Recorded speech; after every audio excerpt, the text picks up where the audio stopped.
Hi friends, welcome to Oremachha YouTube channel. Sri Lanka టూర్‌లో భారత్ మాత్రం అయితే పాజిటివ్ కంటే నెగెటివే ఎక్కువ జరిగిందని చెప్పుకోవచ్చు. అయితే ఈ నెగెటివ్ పైన బిస్ అయితే దృష్టి సారించడం జరిగింది. రాబోయే సీరీస్‌లో భారీ మార్పులైతే చోటు చేసుకునే అవకాశం అయితే కనిపిస్తుంది.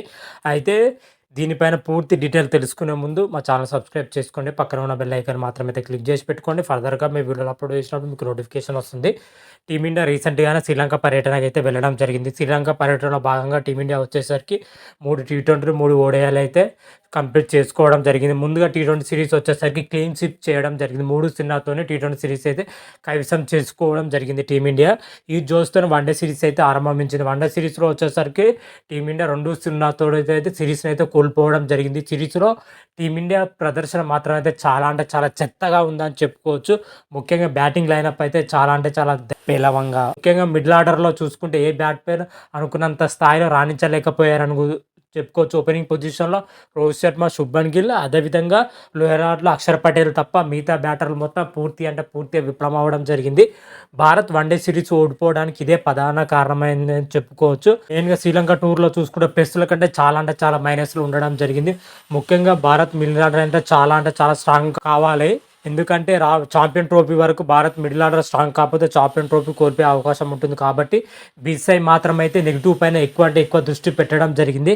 చిన్న జట్టు అయినా పెద్ద జట్టు అయినా సరే కానీ చాలా స్ట్రాంగ్ టీంని పంపించేందుకు బీసీసీఐ అయితే కీలక నిర్ణయం అయితే తీసుకోవడం జరిగింది. చిన్న పామునైనా పెద్ద కర్రతో కొట్టినట్టుగాను చిన్న జట్టుకైనా సరే మంచి టీంను పంపించేందుకు బీసీసీఐ అయితే అన్ని రకాలుగా ప్లాన్లు అయితే సిద్ధం చేస్తున్నట్లయితే తెలుస్తున్న సమాచారం. రాబోయే సిరీస్‌లో మన టీమిండియా జట్టును మాత్రం చాలా పటిష్టమైన జట్టును పంపించేందుకే బీసీసీఐ అయితే అన్ని నిర్ణయం తీసుకున్నట్టయితే టీం మేనేజ్మెంట్ అయితే మనకైతే అందుతున్న సమాచారం. ముఖ్యంగా వచ్చేసరికి మెయిన్‌గా మిడిల్ ఆర్డర్ బ్యాటింగ్ పైన, అదేవిధంగా బౌలింగ్ పైన ఎక్కువ దృష్టి సారించడం జరిగింది. మన బీసీసీఐ మాత్రం అయితే మిడిల్ ఆర్డర్‌లో వచ్చేసరికి ఇద్దరు ప్లేయర్‌ని తీసేసి కొత్త ప్లేయర్‌ని తీసుకునే అవకాశం ఉంది.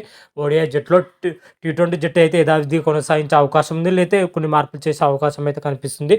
అయితే తర్వాత జరగబోయే సిరీస్‌లో వచ్చేసరికి టీమిండియా జట్టులో భారీ మార్పులు చోటు చేసుకునే అవకాశం అయితే క్లియర్ కట్‌గా అనిపిస్తుంది. బీసీసీఐ మాత్రం అయితే ఈ నెగెటివ్‌ల పైన ఎక్కువ దృష్టి పెట్టడం జరిగింది. ఈ నెగెటివ్‌లను కవర్ చేసుకునేందుకే బీసీసీఐ అన్ని రకాలుగా అయితే ప్లాన్ చేస్తున్నట్లయితే తెలుస్తున్న సమాచారం. శ్రీలంక పర్యటన కంప్లీట్ అయిపోయింది. ఇప్పుడు మన టీమిండియాకి వచ్చేసరికి దాదాపు ఒక 15-20 డేస్ మధ్య గ్యాప్ ఉండడం జరిగింది.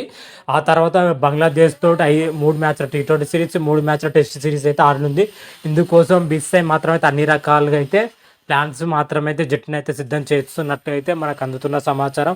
మరి జట్టు ఎలా ఉండబోతుంది, ఏ విధంగా ఉండబోతుంది, ఎవరెవరికి చోటు లభించే అవకాశం ఉంది అనే విషయాల గురించి పూర్తి డీటెయిల్గా అయితే నెక్స్ట్ వీడియోలో అయితే క్లియర్ కట్గా అయితే తెలుసుకుందాం. అంతవరకు మీకు ఈ వీడియో కానీ నచ్చినట్టయితే లైక్ చేయండి, షేర్ చేయండి. మరిన్ని వీడియోల కోసం మా ఛానల్ సబ్స్క్రైబ్ చేసుకోండి. పక్కన ఉన్న బెల్ ఐకాన్ మాత్రం అయితే క్లిక్ చేసి పెట్టుకోండి. ఫర్దర్గా మీ వీడియోలు అప్లోడ్ చేసినా మీకు నోటిఫికేషన్ వస్తుంది. రామ దేవ్ శంభో శంకర. Thank you.